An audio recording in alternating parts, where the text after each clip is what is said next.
Presiden Direktur tiba-tiba memperhatikan pamannya mengumpulkan barang-barang rongsokan di jalan. Sangat mirip dengan ayah yang diingat sebelum terpisah dulu. Dia segera meminta asistennya untuk berhenti dan ingin turun untuk bertanya dengan jelas.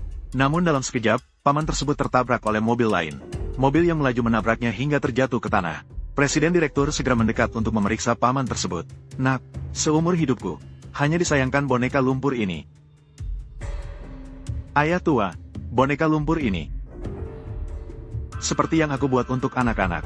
Beberapa mainan kecil. Bisakah kamu menjual beberapa untukku?" "Menjual apa? Jika kamu suka, ya, aku akan memberimu satu."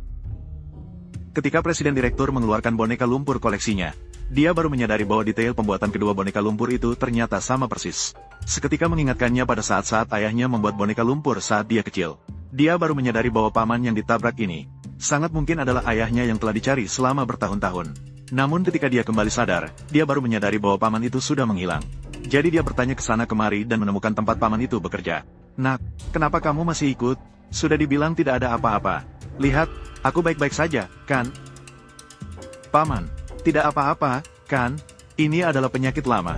Aku datang mencarimu, Paman. Bisakah kamu memberitahu aku tentang cerita di balik boneka lumpur ini? Dulu sekali, saya punya seorang anak kecil. Setiap kali dia berulang tahun, dia selalu ingin memiliki seekor kelinci kecil. Tapi saya tidak terlalu sukses, tidak bisa menghasilkan banyak uang, tidak punya uang untuk membelikan dia. Jadi saya hanya bisa belajar sendiri, membuatkan anak boneka lumpur untuk dimainkan. Jika dia masih hidup sekarang, saya sudah seumur denganmu, Paman. Bisakah kamu menjual yang ada di tanganmu ini kepadaku?" "Itu tidak bisa. Jika kamu ingin, nanti saya akan membuatkan beberapa lagi untukmu." "Itu tidak bisa. Penyakit lama. Saya biarkan kamu bermain di sini. Bisa tidak? Jika tidak bisa, silakan pergi." "Nak, saya akan mulai bekerja." "Bekerja sama. Cari pengganti untukku." Tak lama kemudian, putri paman menemukan paman dan mengeluarkan perjanjian pinjaman. Paman yang tidak bisa membaca, tidak tahu untuk apa, putrinya menjelaskan, dengan uang mas kawinnya, membelikan ayahnya sebuah rumah, asalkan dia setuju dengan mencetak jari. Taat kepada orang tua ada kemudahan. Paman setelah mendengar akan melambaikan tangan. Tidak perlu anak perempuannya khawatir. Namun putrinya meminjam uang, sambil menabung cukup untuk menikah dengan orang kaya. Uang mas kawin, sambil menyembunyikan dari keluarga orang kaya, mengatakan bahwa ayahnya adalah seorang pendeta. Di bawah dorongan tak henti-hentinya dari putrinya, paman menekan kep jari, lalu segera pergi. Pada saat yang sama, Presiden Direktur juga mendapatkan perkembangan baru, di mana penilaian awal Tuan Wang Dahe adalah orang yang kamu cari. "Benar, sama seperti yang aku ingat. Segera hubungi lembaga pengujian. Aku ingin memastikan 100%. Ngomong-ngomong, keduanya, Nyonya Wang Daya akan mengadakan pernikahan dalam waktu dekat. Pengantin pria adalah direktur cabang kita, anak Zhao Long, menikah. Maka aku akan memberikan mereka sebuah kejutan besar di cabang itu. Bukankah masih kurang satu wakil direktur? Biarkan aku, sebagai ipar, pergi dulu. Malam besok, mengadakan perjamuan promosi untuknya. Aku ingin mengenal kerabat." Mani, ternyata dia adalah orang yang pernah belajar di luar negeri. Pandangannya memang bagus.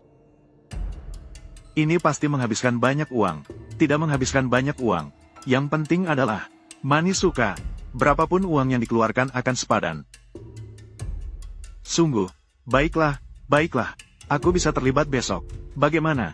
Presiden Direktur perusahaan kita, Lin Yu, secara pribadi mengangkatku sebagai wakil direktur cabang. Aku bisa terlibat malam besok. Dan dia juga mengadakan perjamuan promosi untukku. Sangat bagus. Lin Presiden, memang hebat, mengincar anakku yang berbakat ini.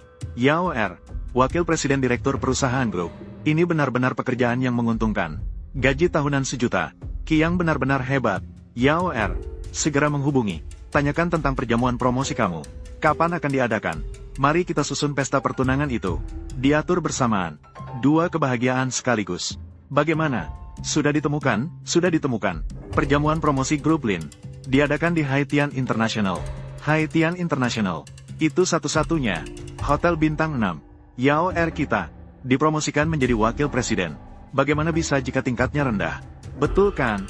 Lagi pula, ayah Mani juga akan datang untuk menghadiri pesta pertunangan. Hal ini tidak boleh memalukan. Jadi sudah ditetapkan. Lao Wang, kenapa bengong? Segera lakukan. Selamat ya. Ini tim kita. Sungguh serasi. Presiden Direktur Lin. Orang kita. Tidak melihat Wang Dage. Di daftar undangan. Juga tidak ada namanya. Dia adalah keluarga dari pihak perempuan.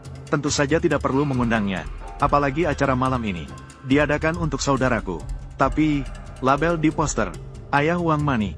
Juga tidak mirip dengan Wang Dage. Tidak mungkin. Di mana data dirinya? Ini tidak mungkin. Kamu pergi. Periksa semua data mereka.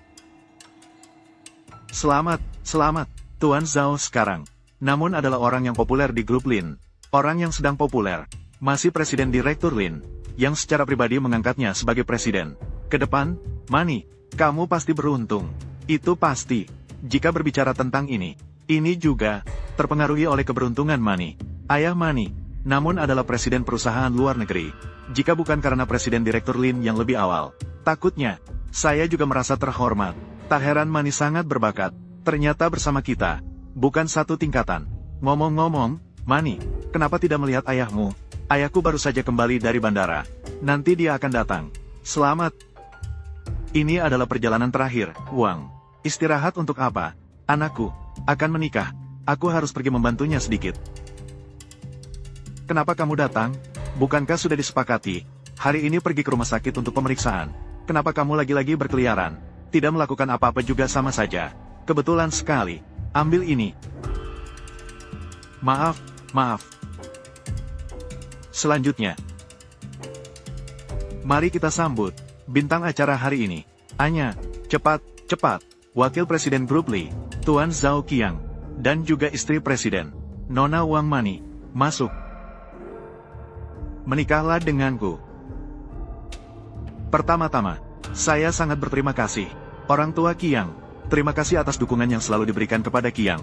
Dapat membesarkan seorang putra yang begitu luar biasa.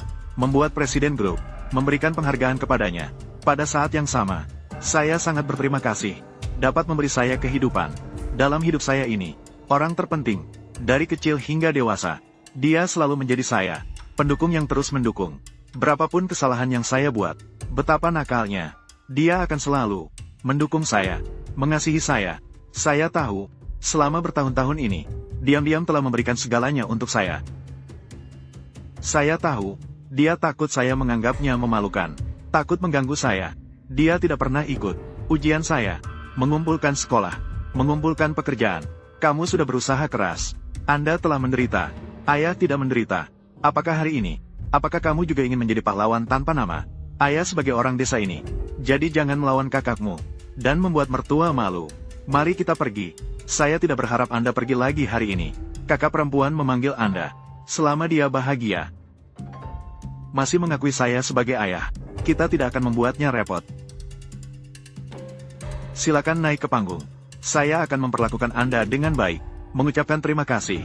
Tolong jangan pergi. Saya selalu ingin mengatakan kepada Anda. Ayah, saya mencintai Anda. Jalan besar. Daya. Dia siapa? Pengemis bau. Ini bukan tempat untuk mengemis. Pergi mengemis di tempat lain. Daya. Tadi kamu memanggilnya apa? Kenapa kamu memanggilnya ayah? Mani. Dia siapa? Saya tidak tahu. Kamu siapa? Apakah saya mengenalmu? Daya. Kamu itu ayah, Daya. Bukan, kamu sedang ngomong apa? Ayahnya Mani. Dia adalah presiden direktur perusahaan yang terdaftar di luar negeri. Lihatlah dirimu. Pengemis bau yang hina, pincang dan miskin. Cepat pergi. Jangan membuat keributan di sini. Daya. Apa kamu benar-benar tidak mengenal ayah? Daya. Apakah kamu sudah tidak mau ayah lagi? Daya. Bukan. Tidak mengerti bahasa manusia? Ya. Suruh kamu pergi. Jika tidak, nanti saya akan memanggil satpam untuk mengusirmu. Apa kamu masih belum mengerti? Di dalam hati kakak perempuan, hanya ada kekuasaan dan status keluarga Zhao, yang sama sekali tidak menganggap keluarga kita. Cepat usir pengemis ini dari sini. Daya. Daya.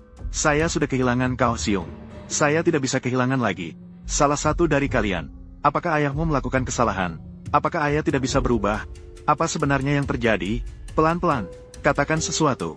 Saya tidak tahu apa-apa. Dia yang memberiku 500 yuan untuk membawaku tampil dalam pertunjukan. Pertunjukan sudah selesai. Saya pergi. Berakting. Bukankah kamu bilang, ayahmu adalah bos perusahaan multinasional? Siapa orang ini, Paman? Itu. Ayahku benar-benar ada urusan yang tidak bisa ditinggalkan. Saya benar-benar tidak bisa. Hanya bisa mencari aktor sementara untuk datang. Saya berpikir setelah festival kelahiran berakhir, saya akan minta maaf secara langsung kepadamu. Lalu dia bagaimana? Apa sebenarnya maksudmu? Hari ini adalah perjamuan pertunangan saya. Sebenarnya apa yang ingin kamu lakukan? Daya, saya adalah ayah. Kamu pasti tidak mengenal saya. Daya, ayah selama bertahun-tahun ini menyediakan makanan, pakaian, dan mengantar kami sekolah. Dia sudah sangat lelah dan sakit. Dia sekarang dalam stadium akhir kanker paru-paru. Apakah kamu tahu apa hubungannya dengan saya? Dia bahkan tidak mementingkan nyawanya. Hanya ingin melihat kita hidup sedikit lebih baik. Kamu benar-benar demi sedikit kesombongan. Bahkan tidak mengenali ayah kandungnya. Kamu diam. Ayahku adalah presiden perusahaan. Tidak sama sekali dengan orang miskin desa ini. Kamu harus mencari anak itu. Pergi cari dia saja. Justru karena ayahnya miskin. Jadi aku tidak punya hak untuk jadi anaknya, kan?